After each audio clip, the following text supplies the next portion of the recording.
Good afternoon, everyone. Thank you very much.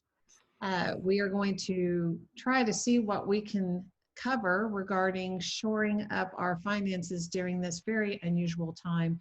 I really think that if I say that one more time, I am going to turn it into a drinking game.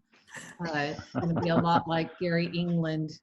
Uh, so we're going to give our panelists each an opportunity to speak.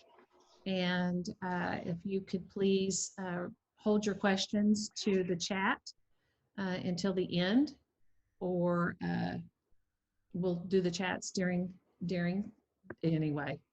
I need some caffeine. Change the scenery. I need my office back, Kathy. So we're going to go ahead and start, and I'm going to give Miss Patty Morgan with Eide Bailly the floor for now. So if everyone can mute, that would be deeply appreciated. Thank you. Okay. Except for Patty. Well, I am a tax partner with Eide Bailly, and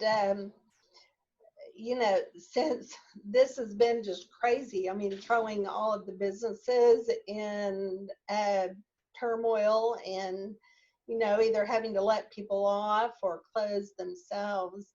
But the government has stepped in and has given some relief to a lot of the businesses. And I would definitely advise everyone to get with their accountants to learn more about the CARES Act. I mean, there's the employee retention credit, which gives up to $5,000 per employee. And there's always some sort of qualification on all of these. And I know some of them. One thing that has been nice, kind of a nice way to keep your cash, is to defer the employer's Social Security amount that gets paid. There's that amount that gets paid for matching on all of the employees' payroll checks. We are able to defer all at, well, it's like starts the middle of March. Hope may know the exact date too, but goes through December 31st. You can defer the Social Security portion for the employer and actually pay that in December of 21 and December of 22. There's been some relief for net operating losses. Some of the, and the tax reform that we had for 2018 did away with people being able to carry back net operating losses. They used to be able to carry them back 2 years. Now it got changed, and we can go back and amend 18. This will be for 19 and for 20, that we will be able to use those net operating losses and carry them back for 5 years, which, by the way, the tax rates were higher 5 years ago. So this is something to look at for if this year turns out to be a loser, or if maybe you happen to have one last year or the year before. And let's see. We also from the CARES Act, learned that people are able to give $300 in charitable contributions without having to itemize. And this was, I'm sure, to encourage folks to be able to give to the nonprofits that are all struggling right now. There's also a lot of IRS relief. Due dates have moved to July 15th for everything that was due for 15, and which would be the due date of the tax return, the payment on the tax return, estimated tax payments for the first and second quarters. And Oklahoma has not gone along with the second quarter extension yet, as far as I know, But anyway, all of those are good things for cash flow right now because a lot of businesses are struggling. One of the things that I enjoyed seeing was the IRS is suspending all of their audits at the taxpayers' offices, and there'll be no new audits until this is over. Double, woo! So anyway, those are good things. And I could probably go on and talk a little bit more about the payroll protection program, but there's still a lot of things that we just don't know about. And I don't know how long I've been talking, so you might need to move to someone else. I don't want to take up all the time. Oh, I love you, Patty. All I know is the only thing I heard is IRS audits, no more. No more. That's all I heard. So Right till July 15th or so. Yeah. I didn't hear that part. All I heard was no IRS audits. Well, selective hearing. Do whatever you want. Anyway, okay, so we're going to go to Dustin. Dustin has been doing quite a bit over at Valiance in regards to the PPPs. Make sure I gave the right acronym. So we're going to let him give some input. And again, if you want to input your questions into chat, you are more than welcome to. Otherwise, we'll do some Q&A at the end. Thank you, Patty. Awesome. Thank you, Kim. Well, I'll focus mostly on the loan side and what to do with if you need to save some cash with your existing loans, as well as go a little bit into the PPPs and as well as what's called the EIDL loan. I'll talk about that a little bit. But I would say right now is a good time. If you don't have a community banker, it's a good time to get one. Because let's say you've talked to your accountant, talked to your financial advisor, and you need to conserve cash. Like many small business owners, some people have no revenue right now because they can't open. So you may be needing to cut cost. And unfortunately, one of the biggest expenses for a lot of clients really is their debt service, either on their building, on their equipment, on their vehicles, anything like that. So let's say you need to reduce your debt payments. What should you do? I mean, you could just not make your payment, but that's good in the short run, but it's going to cause you problems in the long run if you just stop making it. So my first recommendation, and this is kind of a recommendation anytime, is if you think you're going to have some cash flow issues, call your banker and just say, hey, what can we do to help out on my loan payment? I'm trying to save some money. COVID-19 shut me down, whatever the issue is. Because I can't speak for every community bank, but I'll probably say most community banks right now are really working with people. If you have a mortgage payment, they're probably willing to consider giving you an interest-only payment, or maybe even doing a forbearance on some payments. There's options to stretch out an amortization on a loan. So talk to your banker and see what the options are. I will say there's a lot of people out there saying, well, I don't really need help, but I'm going to see if I can get a lower payment. And there are drawbacks to that because all your loans are still going to accrue interest. So think about that before you modify your loans. But if you're in trouble and you don't know when you can reopen, talk to your banker. They'll help you out. Well, let's say you think you need to borrow more money to keep you afloat right now, or you just want to put some reserve in the bank. There's a couple really good options outside of a conventional loan, and everyone's talking about it, but the first one is the PPP loan, the Payment Protection Plan loan. Now, ran out of money last Thursday, but the belief is what we're seeing on the news, subject to change, but is that the Senate's going to vote on it today, and they're hopeful to have maybe more funding out by Thursday or Friday. If you have not heard about that or you haven't gotten a loan, basically the concept behind it is you can borrow up to 2.5 months of payroll expense. And then if you use it correctly over the 8 weeks after you receive the loan, you have the potential to get either some of it or all of it forgiven by the government. And unfortunately, they really haven't given out a lot of information on how it works, but they're sure letting people get the loans. So there's some uncertainty there. But if you think you qualify and you think it's something you haven't looked into, I would get with your accountant today, get with your banker. If you don't have a banker, probably get with the Moore Chamber and see if they can connect you to someone and find out how it works, what exactly you need to get in, and look into it. Because it could be a good way to raise some cash in a time when you may not be able to operate and allow you to keep paying your employees. So highly recommend everyone at least look into it and see if it makes sense for you.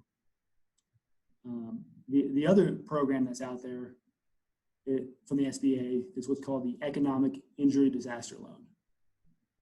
That's a loan with a grant feature that is directly from the SBA. You actually apply on the US SBA website. And what's cool about that is they're going to look at you for a loan request, but they're also giving out grants to applicants until they run out of money. I don't know where they're at on that, but it was $10,000 per applicant. Now I've heard it's gone down to $1,000 per employee, up to $10,000 for your organization. And you get to keep that grant. If you get offered that grant money and you take it, you don't ever have to pay it back, and you get to keep it, even if you're denied ultimately for the EIDL loan. So that's something everyone's considered applying for as well, if you've been impacted by COVID-19. The actual process of getting a loan through the EIDL has been greatly delayed. In fact, I actually just heard of one of my customers actually got offered the loan this weekend. That's the first person I've heard of anywhere being offered the loan fund. So there's significant delays in actually getting the loan proceeds, but hopefully they'll figure out a way to speed that up.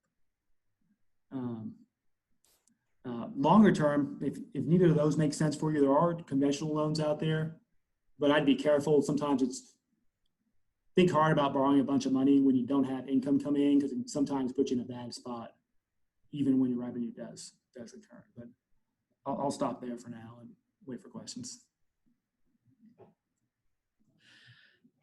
Okay, wonderful, Dustin. Thank you so very much. Unfortunately, probably by the time you said I'm done, it's already changed. So Yeah, yes. we'll all wait and see how the days proceed. So I'm going to go ahead and let Jennifer take the floor now and give us some updates from her end. Thank you, Jennifer. Hey, thank you. Well, for those of you that I haven't had a chance to meet before, I'm Jennifer Edwards. I'm with REI Oklahoma. We are a economic development nonprofit, and we serve solely in Oklahoma. We are also a CDC, and we're partially federally funded. We do direct in-house lending as well as SBA loan products. And then the Women's Business Center is what I'm in charge of. So we've got a lot of federal resources available through that program as well. So I'm going to speak to kind of both sides of this that we've been talking about so far, and some is the federal assistance, and then some is what you can be doing to improve your cash flow and your budget right now. And this is based on, we provide one-on-one business counseling that's always free of charge. And so some of these tips are things that we've seen working well for some of our business clients already. Those that we've seen the most successful in this time in maintaining their budgets is those that are looking at ways to reduce their current budgets. And what we've seen a lot is people that are doing traditional advertising, for instance, that stuff that's in their marketing budget. We're seeing them shift and redirect some of those marketing dollars maybe towards more online marketing, which has a tendency to be cheaper, so you get a little bit more bang for your buck. And then those that have supplies and inventory, that they can redirect some of those funds. So some of our friends that are in the restaurant industry, florists, things like that, if they have less direct inventory costs right now, they can redirect some of those funds and just modify their inventory orders and supply orders. And then those that can reduce, obviously, their travel cost. And that's kind of a fine line. It depends on the industry you're in. Those that have not typically done deliveries, their travel costs may be increasing during this time, but a lot that we're seeing there, personnel that they would typically have out kind of pounding the pavement, those travel costs have been significantly reduced, so they can redirect some of those funds. So looking at costs that aren't necessarily a need right now for the operations of your business is a really nice step. And also to look at less expensive options. Again, maybe not long-term, because that may not be the smartest choice for you long-term, but some of the less expensive options right now that are available that don't compromise your business operations. And something that I was going to echo a few things that Dustin said. We have had a lot of clients that have looked at their current lines of credit. If they're interest-only payments right now, but the bank is expecting revolving activity that potentially won't be happening, it's good to be prepared and renegotiate those terms right now in this time. And then other debts that are currently on your books as well. Seeing if you can amortize or defer a payment to the end of the loan is a nice option. And Dustin mentioned that there's several options your local banker can use. And it's something that I think, Patty, even you said earlier, it shows the strength of having a local banking relationship, those that you can call and you can have those conversations with. But being able to sort of skip or defer a payment and have that tacked on to the end of the loan lifetime is a really good option that we've seen a lot of clients do. And then also, if they can request a skipped or deferred payment on any loan and then see if it's a possibility to amortize that back into the remaining principal for the remainder of the loan. So those are a couple of ways that you can structure something that might be helpful upfront in your budget right now. And then also, I did want to echo exactly what you said, Dustin. Preparing your documents for the PPP and the EIDL program right now is a great idea, because the vote's happening today. They have said Thursday or Friday, hopefully more funds are directed into those programs. When it opens, it'll probably be brief. And so making sure that your application can be submitted immediately before it maxes out again on what's authorized is important. So spending some time and doing the legwork on those applications now is really nice. I know we all experienced a lot of frustration because the original application process, especially for the EIDL and the PPP, actually changed drastically from when it was originally launched to then even a handful of days later. So people did have to reapply. We are starting to see clients that are being reached out to with their loan approvals. So I will say, if you submitted specifically an EIDL also, even 2 weeks ago, and you got that confirmation number that they received it, don't worry yet that you haven't maybe received news on that, because we're just now seeing several clients that submitted 2 and 3 weeks ago starting to get notification of their approvals. So those were kind of some of my top pointers of things that we've seen our small business clients navigate and work well for them in this sort of immediate time. And so with that, I'll turn it back over to you, Kim, because I know we'll have questions at the end. That we will. Thank you very much, Jennifer. Hope never last and never least. So I'm going, let's unmute yourself. Good. Oh, you don't want to surprise me? Not again, no. No. I will echo what everyone has said so far. Your banker and having a relationship and a conversation with them right now, today, don't wait till Friday, right now is your best bet. Regardless, I mean, if you've gotten the PPP loan in the last round, if you didn't, if you have that confirmation for the economic impact loan direct from the SBA, no matter what that process has been for you so far, your greatest resources are going to be your accountant and your banker.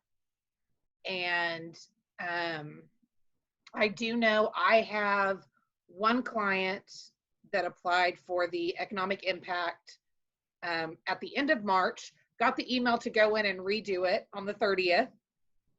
When that advance became available, they did that on the 30th. They just got an email this last weekend on like Sunday about a possible approval amount. They're still not even done with the process, but that is the pace at which the poor SBA is going, because obviously so many people applied. So don't be concerned if you haven't heard anything yet from that. If you got that confirmation number, I think they started with 3s, then you're okay. You're still in the works. You're in the process, because the earliest people are just now hearing something.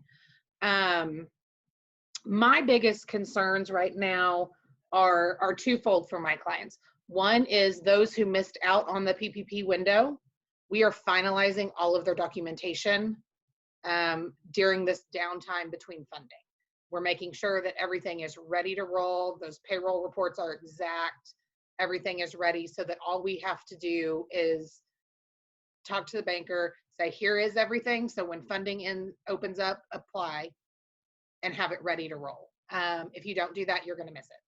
I'll just tell you now. I mean, that sounds horrible, but these funds are going fast. You want to already have that stuff in their hands, probably tonight or tomorrow, so that it's ready. And once again, that's where that relationship with your banker comes in. The other thing is, no matter what you're getting, like Jennifer brought up, you want to worry about your cash flow right now. Because whether you're getting lending or you haven't been able to, cash flow is the concern, because cash coming in is down. I think it's down for everyone, some more than others. I've seen very few people not impacted at this point. Obviously, if you use like bookkeeping software, you can look at things like your statement of cash flows. I have a spreadsheet available for doing projections of your cash flows to see when money is going to run out if nothing else comes in. Things like that to try and help plan out how to address this next month, how to, the help is there. The SBA loans are a great resource, but they're overwhelmed. And so they're not moving, you're not going to get money tomorrow. You're not. It's not happening. So you need to think through the next few weeks, what you need to shift. Like Jennifer said, shifting some traditional marketing dollars to online marketing. I would not recommend ceasing marketing. That's not something you want to do. You want to continue some level. You just may need to be shifting where and how and that kind of thing. Another thing, obviously, is the cash flow of, talking to your bankers about, deferments on loans, things like that, for long-term planning. As Patty mentioned earlier, there is that payroll tax deferment on the employer portion only. None of the employee withholdings can be deferred. Do not keep your employees' money. That's a bad idea. But those deferrals, anything paid after March 12th, we can do deferrals on, and you would only owe half of it at the end of 2021, and you would owe the second half at the end of 2022. So this is a long-term deferral to really help you with that cash flow. And it may not sound like much when you say, oh, it's just the employer portion of Social Security. That's a good chunk of change. It adds up really quickly. You definitely want to look into that option. Look into the tax credits. You cannot do those in conjunction with the payroll protection loan. So if you receive payroll protection loan funds, don't be trying to do these deferrals and tax credits on the employer taxes. It's one or the other. But definitely get with Patty or someone at iBailey, call me. We can help you kind of figure out what those numbers would mean for your business. I can get that link either out to Kim to get on the resource page to that spreadsheet where you can do some cash flow planning, or I can email it to people. I'm happy to share that, because I think that that's going to be the crunch time, is looking at things like, marketing, loans, those transportation expenses, things that you can kind of reduce the expense right now. Whether it's, not having meals go through your business. You know, those kinds of perks that we have been doing and using as a way to market our business. The truth is, we're not meeting with clients right now. We're not meeting with, you know, we're not doing that in person. So you're not going to need to use those meals, the meal expense, you know, defer those funds somewhere else. So I would definitely look at where you can kind of shift money, make sure that you're getting the most for your dollar spent, whether that's shifting to online marketing. Also look at if you have been using things like Google Ads or Facebook marketing. Google and Facebook have also been emailing out options that they're giving ad credit to people that have been using theirs to help you stretch your marketing dollars. So take advantage of everything that these big businesses are doing, like those ad credits and things like that. Take advantage of those to save yourself marketing dollars and still be marketing and still be, you know, keeping your name in front of people. I think that's pretty much it. I don't know, unless somebody has a question. Can I add something, Hope? Yes, definitely. You mentioned some really, really good tips of ways to kind of cut down costs right now. I was going to mention that we have gotten a lot of updates from Cox Business Services. So if you use Cox Business, they're offering really good discounts right now. And even personally, if you have any services through Cox, I called them, was like, hey, like bills are high right now. So what are you doing for individuals? And they were like, well, hey, for instance, let's show you what we can do. And so even my personal like home bill for internet, they increased my internet speed, but reduced my bill by like $54, I think, $54 a month. So there's every little bit helps on the personal side of things as well as the business side of things. So that's my little plug for that too. So. And Oh, actually, my I have question. the information to forward those links on about Cox and the different services that they're and discounts that they're providing. I'm sorry, go ahead and ask the question. That's okay. My question is, if you applied for one and you get turned down, can you apply for another? Dustin? Yeah, well, and the way the PPP loan works, actually, it's on the bank to decide if you can actually apply or not. Because once the bank basically inputs your information into the submission, and as soon as you submit it, you get approval back, assuming you said, hey, they meet all the requirements, they're acceptable type of company or nonprofit. So yes, you can apply, but the only thing I'd say is there are some banks that are probably being more cautious than others. But if one bank said you might not qualify, you might look into why and make sure you actually are eligible. Because what you don't want to happen is sneak yourself in when you shouldn't have been into it. And then when it comes time for forgiveness, get denied the forgiveness piece because you should have never got a loan in the first place. Now, I don't actually know how that's all going to work on the forgiveness side yet, but that's a risk you take if you get in a loan when you shouldn't have. Right. And the PPP, you know, what makes it hard, and we are talking to our congressman, is that it doesn't entail chambers because we're a 501c6. Right. But it does say other, so we don't know what that means. And they may not yet either. No, I don't think they do. I don't think they do, but we're asking. On the EIDL side, the economic injury disaster loan, we have definitely had clients that have applied for that directly to the SBA. The first sort of sweep of denials that we saw, they will give you the reason, which is very nice. So you do have an opportunity to remedy whatever the reason is that they deny you. So the first sort of sweep that we saw of people receiving denials was for credit. So if they can repair that, it can be in just an incremental amount, then they can certainly reapply. But it's nice because in this, they will tell you the reason that you're being denied, where sometimes you have to kind of persist, just like you alluded to, Dustin. Sometimes you have to persist for that why. And so it's nice. So they'll tell you the reasons so you can try to remedy that and reapply quickly. Okay, there you go. Yeah, I was just going to mention that the unemployment benefits are nice right now and actually are, what is it, $600 additional per week on top of 50% of someone's payroll. So a lot of people are actually making more on unemployment than they would be normally. And if you're in a position where you need to lay some people off, even if just through the end of July, they will end up getting these great benefits, and it will save you some cash flow too. Mm-hmm.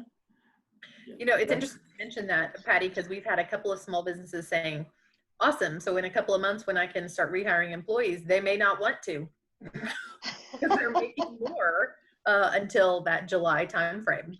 That's so true. So that's But if they $600. turn you down, they lose it if they Yeah. don't come back. Yes.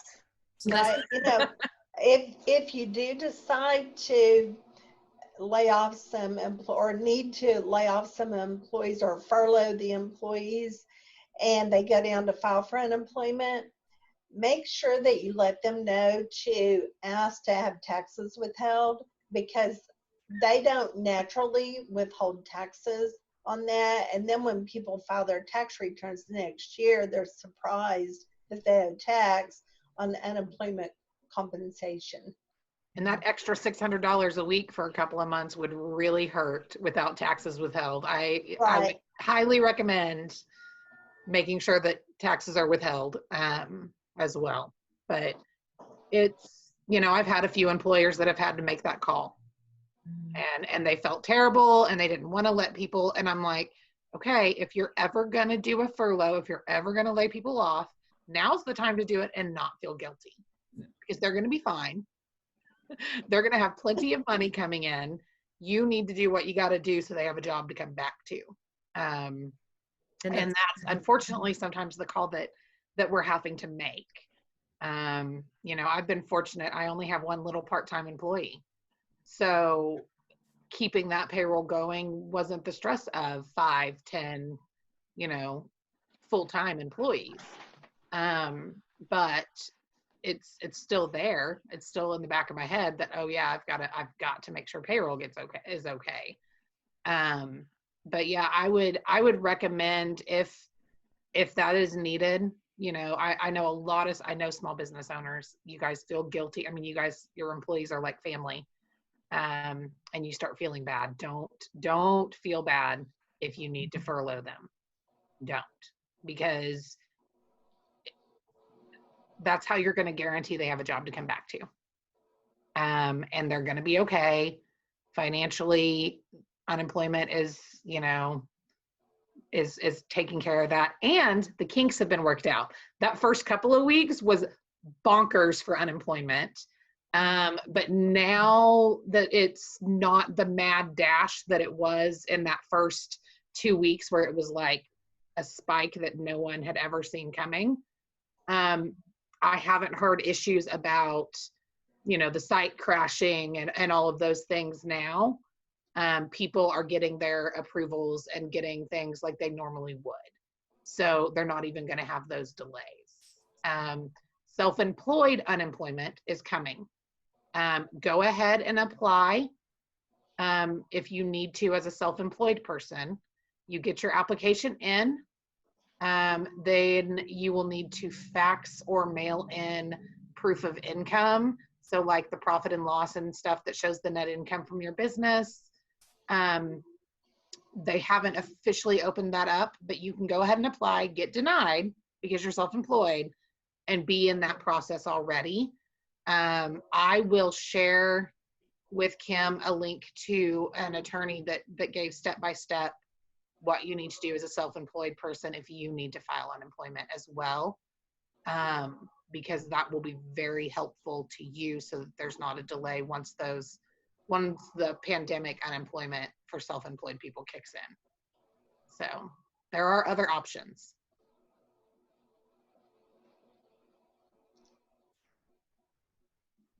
You're muted, Kim. I know. It just told me. I'm taking notes. Does anyone have any last minute questions or comments?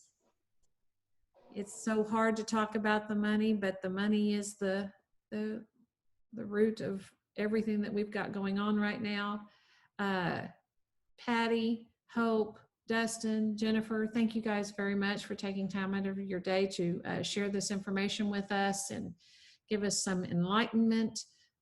There is a light at the end of the tunnel. I keep telling Kathy that I put in that chamber request, so my assumption is it's going to go through as well. So thank you guys very much for taking time out of your day. This is, of course, being recorded and will be posted soon on our COVID page in case you want to share this information or you didn't get to hear it all. Again, thank you guys very much and have a Upcoming, blessed Kim? day. Yes, ma'am. Upcoming Zoom? Oh, I'm sorry. What is Okay. today? Tuesday? Today's Tuesday. Our next one will be Wednesday and not Wednesday, Friday, I'm sorry, with Mark McBride. God, I'm losing track of the days. I really need my office back. So Friday with Mark McBride, we'll get some updates on the state side. Next week, we'll be hosting Congressman Tom Cole, assuming that he gets released from DC again to come back here and do a talk. So look for that information to come in your emails. And other than that, Kathy, did I do everything I was supposed to do? I think you did. You did a great job. Thank you. All right. Hi, Ron. A lot of people that are coming on and wanting to hear when we're going to get back all together. And so, that's going to be something next week that we're really going to work on.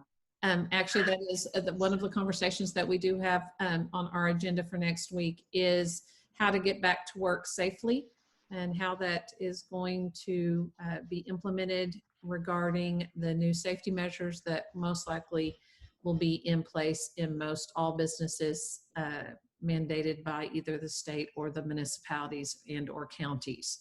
So look for that one also to be on your agenda for next week.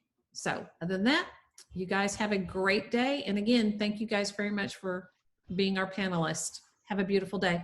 Thank you. Thank you.